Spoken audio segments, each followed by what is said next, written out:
Alright, so we're going to start by looking at domain and range for different style inequalities here.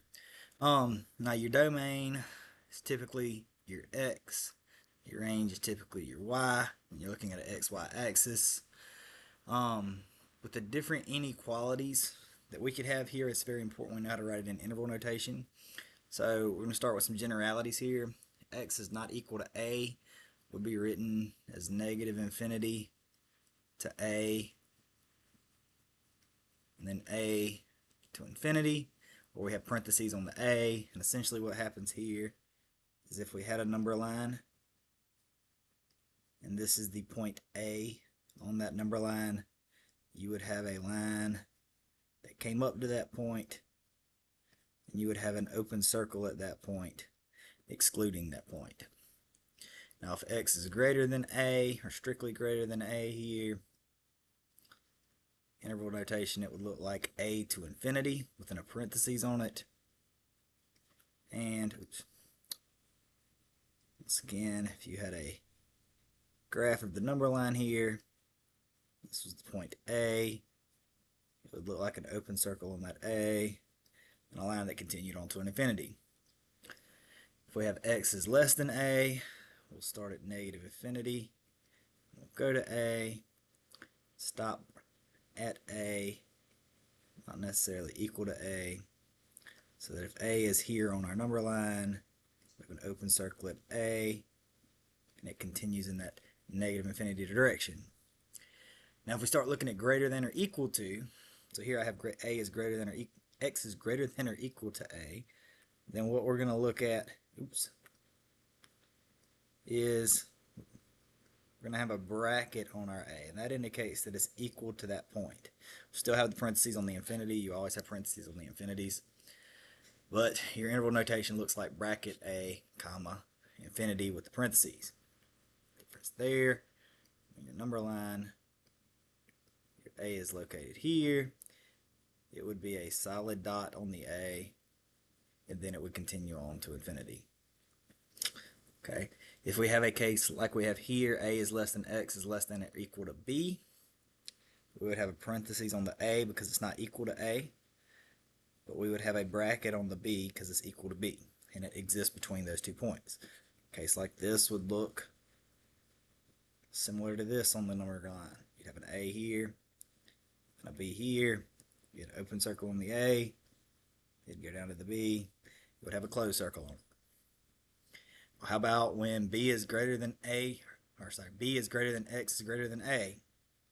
Okay, well, we always want to list the lowest one first. And here, even though the order has changed in the way it's laid out, technically the smallest item here is a. So a would go first, it goes to b. They both have parentheses because it doesn't have an equal sign on either. It would look like this on the number line. Here's your a point, here's your b point. Be an open circle here, and an open circle here, and it exists in there in between. Now, this next example has actual numbers. It says x is greater than or equal to 4, but x is not equal to 9. Okay, if we wrote that as interval notation, our lowest number would be 4, and it would be equal to 4. So we would start at 4 with a bracket where it's equal to. We would go up to 9. It's not equal to 9, so we want to put a parentheses. We'll start back over at 9 here, and we'll go to infinity. Essentially what we're doing, put it on the number line, we're starting at 4. We also need to include this 9 point. Okay, at 4 the graph is equal to at 4. So nice solid dot right there at 4. I'm doing the best I can. And then we'll draw it up to 9, and then put an open circle on 9, kind of jump over and skip it, and continue on to infinity. Alright, domain is typically x-axis, range is typically y-axis. Alright, so let's look at the definition of a rational function. A rational function is f of x where p of x, or f of x equals p of x over q of x, where both q of x and p of x are functions, but q of x is not equal to 0 because we don't want to have a 0 in the denominator.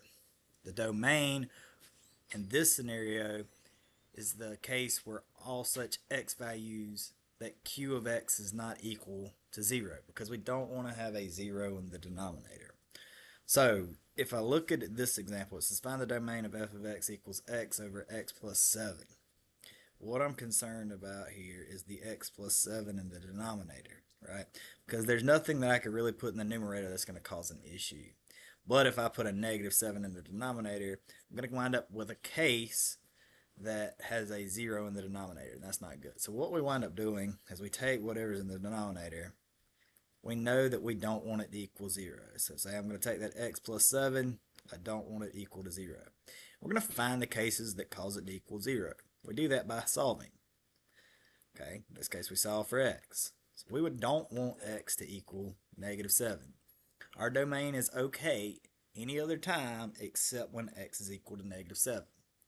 So our x are all values such that x is not equal to negative 7, which means that our domain, if we wrote it in interval notation, will look something like negative infinity to negative 7, comma, negative 7 to an infinity. Basically, anything but negative 7 works for this function in the domain. Okay, you can see I wrote it as interval notation there. I wrote it right on where the interval notation popped up.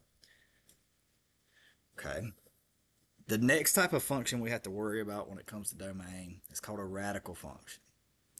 This is the case where f of x equals, say, the nth root of some type of rational function, r of x, where n is a natural number greater than 1. Okay, the domain for this follows as such. If n is odd, then it's all real numbers, because we can take an odd root of anything, both negative or positive. But if n is even, then all x values such that r of x is greater than or equal to 0 is our domain, because I can't take the square root of an even or of a negative number. I can't take an even root of a negative number. I can take an odd root of a negative number, but I can't take an even root of a negative number. Ooh, say that a few times. So if we wind up with an even root scenario, we need to have it such that anything on the inside of that root is greater than or equal to 0.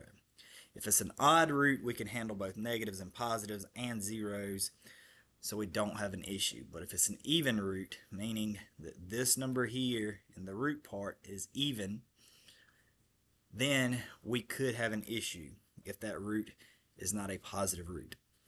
Okay, let's look at this example. It says find the domain of f of x equals the square root of 4 minus x. Now it doesn't list a number in the root here, but when it doesn't list a number in the root there, it assumes it to be 2. Okay, now 2 is an even root. Okay, so in this case, that means that 4 minus x needs to be greater than or equal to 0. It's okay if it is 0. That's why we allow it to be also equal to. But it needs to be greater than or equal to 0. Because if it's a negative number, we're not able to take the square root of a negative number. Then we just back solve for x. So you could just add x to the other side if you wanted to, so that you get that 4 is less than or equal to x. Or sorry, 4 is greater than or equal to x. Or you could write it as x is less than or equal to 4. Both of those say the same thing. And that is your domain. Okay. Let's see. If I wrote it in interval notation, this would be negative infinity to 4. And it would be, we would use a bracket here because it's okay if it equals 4. If I plug 4 in, I get 4 minus 4 is 0. The square root of 0 is 0. So it's okay if it is 4. It has that equal sign, which indicates we should use the bracket there in the interval notation. Okay. Now, let's go over some basic algebra of functions and then look how it relates to the domain of those functions. Okay.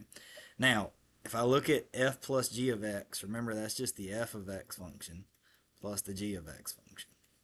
If I look at f minus g of x, that's just the f of x function, and then you subtract the g of x function. If I look at f times g of x, that's just the f of x function times the g of x function. And if I look at f over g of x, that's the same thing as f of x function over the g of x function. Okay. Now, when it comes to the domain of f plus g, f minus g, or even f times g. It's just the combined, it's the most restrictive of the combined domains of both f and g. Okay, so it's the most restrictive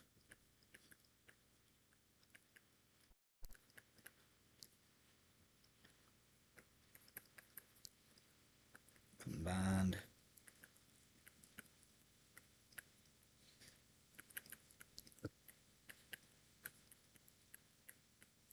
Okay, and we'll do some examples. But when we look at the domain of f over g, what it winds up being, it winds up being also the most restrictive of the combined domains of f and g, as well as, and g of x cannot equal 0. Okay. So you also take the most restrictive domain, or the most restricted combined domains of f and g, and you also add in that third clause here that the g of x function itself cannot equal 0. Okay, so that one's a little more complicated.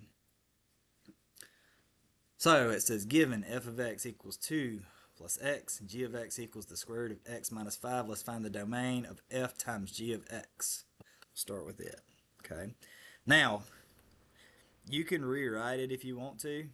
I mean, this is just the f of x function times the g of x function, so this would literally just look like this if we rewrote it.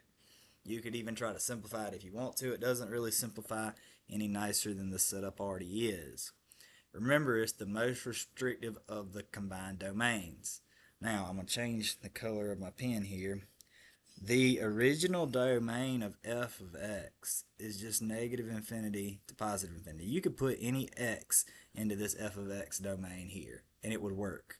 There's no restrictions. When you look at typical domain restrictions, you're looking to see if you're dividing by 0 or dividing by something that could potentially be 0.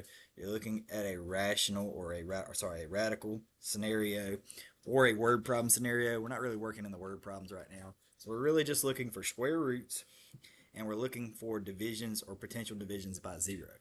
None of that's available in that f of x function. If you look at the g of x function, though, we do have a square root here. When we notice the square root, we know that the inside of the square root cannot be equal to 0. That could cause a domain issue, right? So in the g of x case, x cannot equal, not equal. I got ahead of myself. X has to be greater than or equal to 0.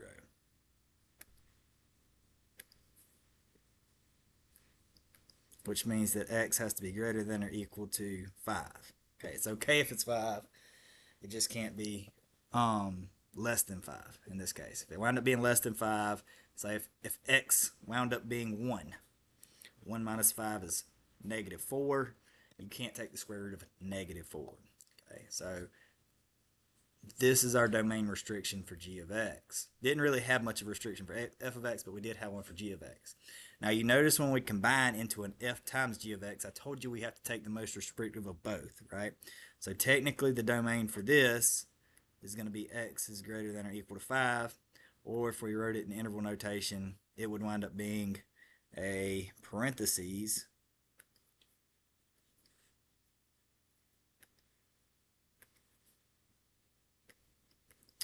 bracket here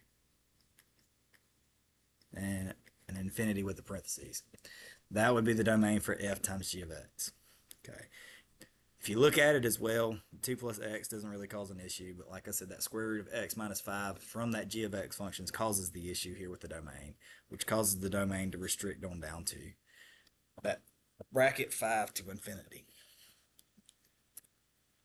If you look at f plus g of x, it should have that same domain restriction, right? Because all we're doing is adding the two functions together. Here, technically, all we're doing is 2 plus x plus the square root of x minus 5. That x minus 5 underneath that square root is still the issue here, right? So our domain restriction for this one as well is going to be the most restrictive of both, which is bracket 5 comma infinity parentheses. All right. Now, same functions here. What happens if we divide? Now, dividing is where it gets a little more interesting, right?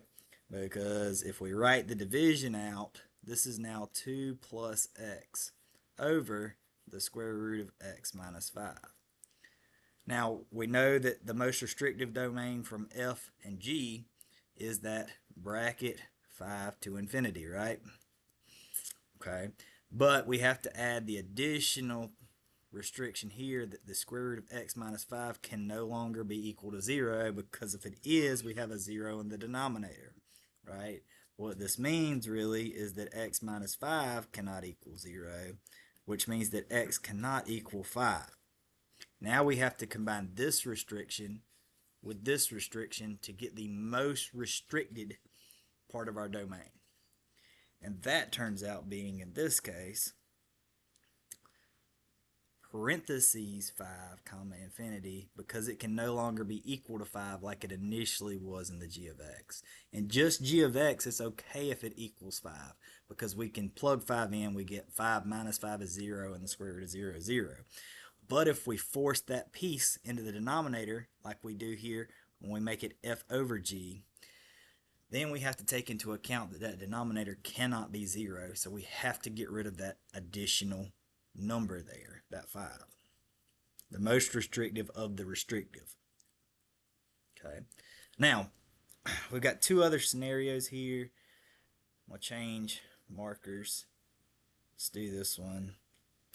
Kind of a dark red. We're looking at g over f of x. Okay. If we rewrite that and plug everything in, that's the square root of x minus 5 over 2 plus x, right? Now remember, it's the most restrictive of the restrictive, okay? Which means that we're going to have to keep that 5 to infinity with that g of x, right? But now we additionally have to look at that f of x being in the denominator. And now we know that that denominator cannot be equal to 0, which means that x cannot be equal to negative 2, which means we need to combine both of these restrictions.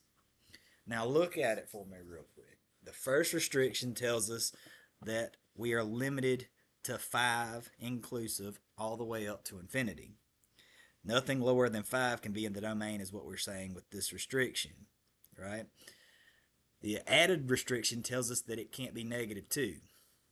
Look at that original restriction here that I've got circled in red. Negative 2 is not in there to begin with. So even if we combine these two, it still turns out being overall bracket 5 to infinity, because negative 2 wasn't included in there anyway. So the domain for part D, the g over f of x, is bracket 5 comma infinity. Now let's look at part E. See what we can figure on that one. Now that one says g times g of x. Okay. Now if we look at that, right, that's the square root of x minus 5 times the square root of x minus 5. Okay, that's basically those times each other. Like, put them in parentheses if you want to. We have to keep the domain of the initial, right? That tells us our initial domain of that g there is bracket 5 to infinity.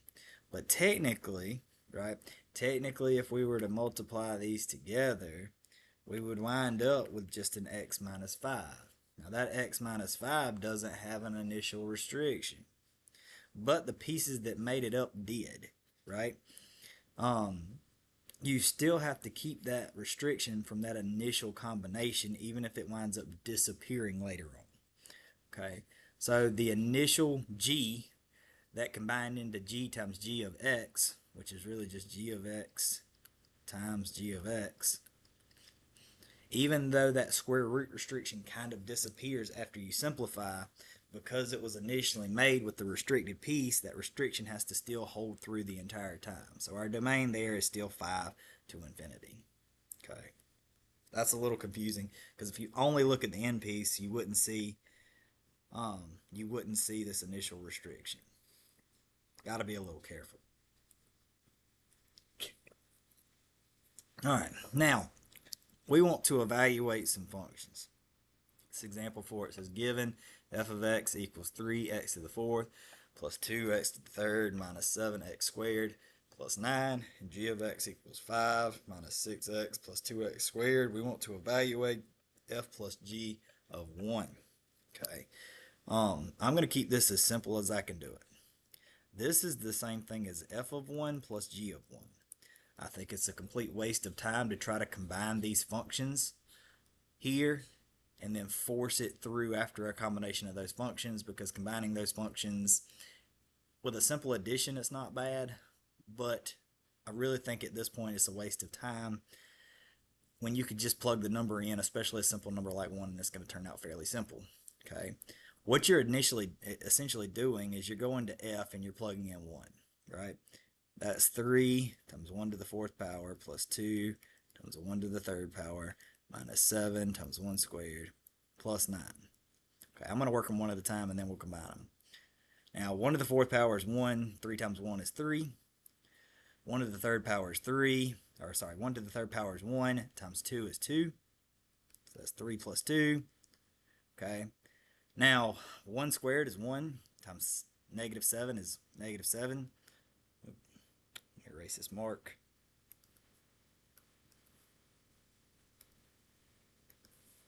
So that's minus 7, and then plus 9. 3 plus 2 is 5. 5 minus 7 is negative 2. Negative 2 plus 9 is 7. Okay, we know f of 1 is 7. Let's find g of 1. Okay, well that's 5 minus 6 times 1 plus 2 times 1 squared. All right, that's, let's see, 5 minus 6 times 1 is 6, and 2 times 1 squared is 2. So that's 5 minus 6 is negative 1 plus 2 is 1. If I go back here and I substitute those values in, I'm looking at 7 plus 1. 7 plus 1 is 8. 8 is my answer. That's why I wouldn't take the extra time to try to combine these two functions and simplify when I could just plug those values in, find their n value, and then just plug the n value in. As long as you get it right, I'll be happy. Let's look at f times g of 0. Now this is, we'll change color so we don't lose track of what we're writing. This is f of 0 times g of 0. Okay, now I'm going to do the same thing. I'm going to start with f of 0, plug 0 into the f function, evaluate it, and then just multiply that by the g function with 0 plugged into it. Okay, so that's 3 times 0 to the 4th, plus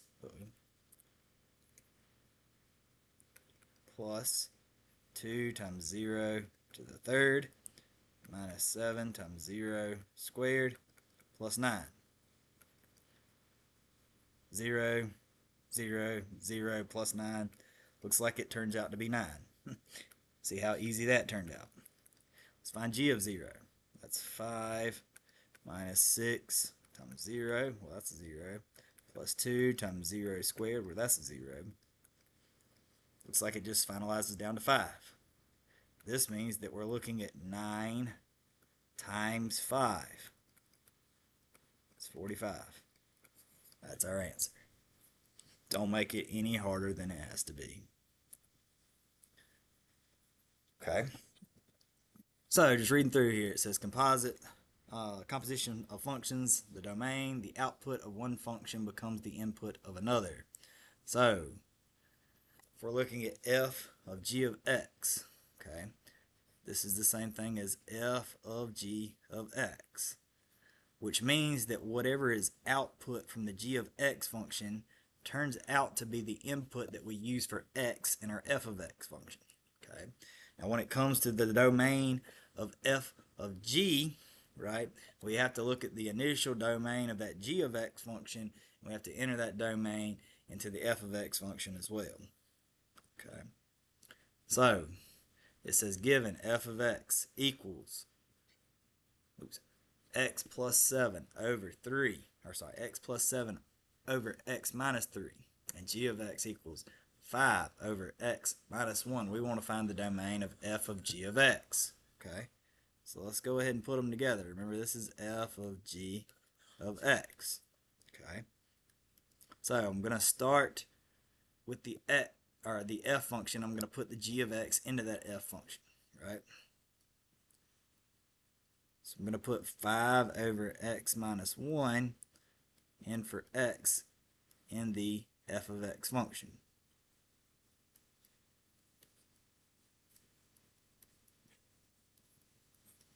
Now, here's what we can see, right? In our initial g of x function itself, we have a domain restriction. Okay, I think I'm going to do that in red. Our domain restriction for our initial g of x function has to do with the denominator in the g of x function. X minus 1 cannot be equal to 0, which tells us that x cannot be equal to 1, right? That's the domain restriction for our g of x function. Our domain restriction for our basic f of x function also has a denominator issue. It tells us that x minus 3 cannot equal 0, which tells us that x cannot be equal to 3. Now, when we look at the combination piece down here, we can tell that the x minus 3 is essentially going to be changed in that composition piece, right? We're still keeping the restriction that the x minus 1 can't equal 0 because that part piece right there is still included in the numerator. But this other piece is slightly altered, right? Now, what that tells us is that we're going to keep this piece. But we input an x in this piece that was 5 over x minus 1. And we also know that that can't equal 3, which is essentially just the denominator piece here in our composition function, right? We can then solve for x. We can cross multiply it or switch it, multiply it, and see that 5 over 3 cannot be equal to x minus 1. We can add the 1 back over, right? And we're going to get that x cannot be equal to, that's going to be 1 plus 5/3. So that x cannot be equal to, what is that? It's the same thing as 3/3. It's 5/3, so that's what, 8/3? If we're keeping it as fractions. So our two domain restrictions here, one, that x cannot be equal to 1, and 2, that x cannot be equal to 8/3, right? So that's our combination there. Now that leads us, if we write it as interval notation, that it starts at negative infinity, goes to 1, goes from 1 to 8/3, and then goes from 8/3 to infinity. Two restrictions. The initial restriction of the thing being inputted, in that case here is g of x. The initial restrictions from g of x combined with the restriction of that g of x inputted into that f of x. Okay, so a little complicated.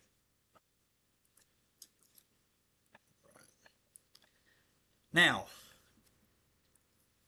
next part here, it flips it. It says we want to, given the same f of x and g of x, we want to find the domain of g of f of x. Okay, which means that we're going to need to keep the restriction of f of x in this case, that x cannot be equal to 3. And we're going to want to adjust accordingly for the g of x, right? Now, if we look at this, sometimes it helps people if I go ahead and write the function out, doing something other than red. So if I write this function out, it's going to be g of f of x, which means we're putting the f of x function in for x in the g of x function. So it looks like 5 over x plus 7 over x minus 3 minus 1, right? We're keeping this initial restriction that has to do with f of x, but we're going to have to add the restriction of the g of x. And remember, the g of x initial restriction was that x couldn't equal 1, right? But we're not putting x in the g of x now. We're putting f of x in the g of x. So that tells us that the f of x itself, the x plus 7 over x minus 3, cannot equal 1. Or you could just use the entire denominator here, right? Because that entire denominator there cannot be equal to 0. And it turns out that those two are the same statement. Now we just have to solve. Now this tells us that x plus 7 cannot be equal to x minus 3. Sure. And what that tells us Now, what that tells us is basically that we're not going to wind up in a scenario where this matters anyway, right? Because if we subtract x here, the x's go away, and then we get that 7 is not equal to negative 3. Well, 7 is never equal to negative 3. So it looks like the only restriction we have to worry about here is that x cannot equal 3, which is the initial restriction from the f of x. Doesn't look like we have to worry about a restriction from the g of x at this point, because that g of x restriction just kind of nullified itself, right? So our overall domain here is negative infinity to 3, comma 3 to infinity. Because 7 never equals negative 3 anyway, right? That's kind of where that comes out. You could have added the 3 over. Eventually you would have had to try to cancel the x's out, and you would wind up with about the same thing. All right, let's look at example 6. Example 6 here says, given that f of x equals x squared and g of x equals the square root of x, find the domain of f of g of x. Okay, I'm just going to go ahead and write what f of g of x is. It's f of g of x. So you're inputting the g of x function into the f of x function. So essentially what you're doing here, you're looking at the square root of x squared. Now keep in mind, you have to keep the domain restriction of the input variable. The input variable here is the square root of x. Okay, because it's the square root of x, we know that x has to be greater than or equal to 0. That is our domain for g of x. Right, our f of x domain is all real numbers, negative infinity to infinity. There's no domain restriction on f of x, right? Because we're inputting g of x into f of x, we have to keep the domain restriction of g of x. So our domain is at least going to be x is greater than or equal to 0, right? Now, what you will notice is when you combine these, the square root of x squared is x, right? So there's no more domain to worry about at this point, right? So the domain of this overall is x is greater than or equal to 0, which if you write it in interval notation is bracket, erase it, make it look a little better. It is bracket 0,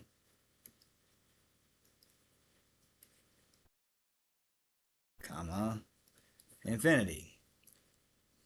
Now let's look at g of f of x. G of f of x. Okay. Now, that means we're putting the f of x function in the g of x function, which means we're looking at the square root of x squared. It means we have to keep the domain of f of x. Well, the domain of f of x is negative infinity to infinity. Okay. And if we simplify this out, the square root of x squared is x.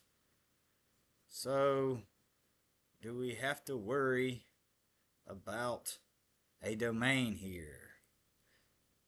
No. The domain here remains negative infinity to infinity. You're like, okay, that's a little different because they both wind up with the same thing at the end.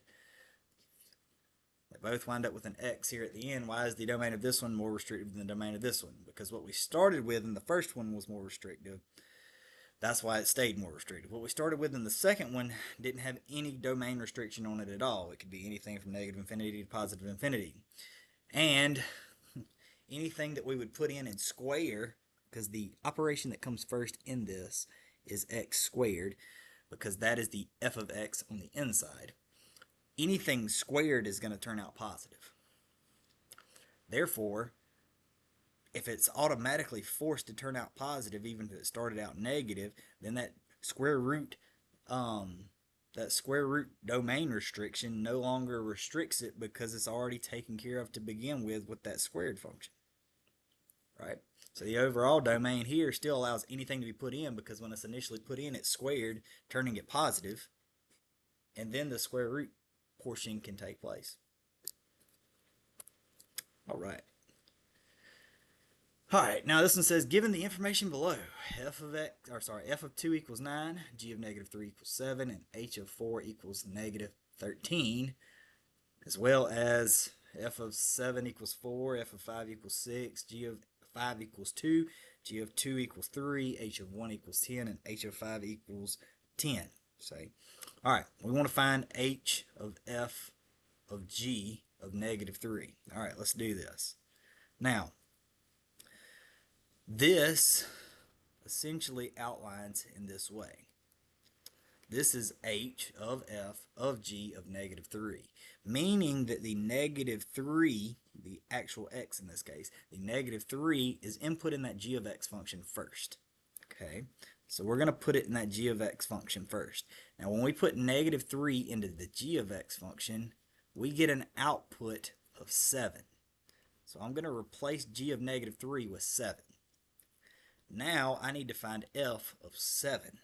Okay, well, f of 7 is 4. So now I can replace f of 7 with 4, and I can go to h of 4, and I find that that is negative 13. Negative 13 is my answer. And that's as simple as that works there. Now I'm going to clear the writing on my page here so that I can find f minus g plus h of 5. Now this is different. This is f of 5 minus g of 5 plus h of 5. Okay. F of 5 is 6. Okay. G of 5 is 2. And then h of 5 is 10. That gives us 6 minus 2, that's 4, plus 10 is 14. Easy as that. Alright, let's try this one. This one says, given f of x equals x squared plus 3x plus 2, and g of x equals the absolute value of 2x minus 5, and h of x equals the square root of 3 minus x, we want to find f of g of h of 3. Now keep in mind that's f of g of h of 3, which means we're putting that 3 in the h of x function. So let's go over here and find h of 3. Well, that's the square root of 3 minus 3. 3 minus 3 is 0, and the square root of 0 is 0. That means we now need to find f of g of 0. Well, let's come over here and let's find g of 0. Alright, well that's the absolute value of 2 times 0 minus 5. Well, 2 times 0 is 0. That just leaves us with the minus 5, which we want to take the absolute value of. The absolute value of minus 5 is 5, so g of 0 is 5. And that means that we want to find f of 5. Alright, now f of 5, that's 5 squared plus 3 times 5 plus 2. Okay, we could do this. 5 squared is 25. 3 times 5 is 15 plus 2. 25 plus 15 gives us 40. 40 plus 2 is 42. And 42 is our answer. Fair enough. Thus completes our lecture. If you have any questions, don't hesitate to reach out and let me know. Give your homework a try, and I will see y'all next time.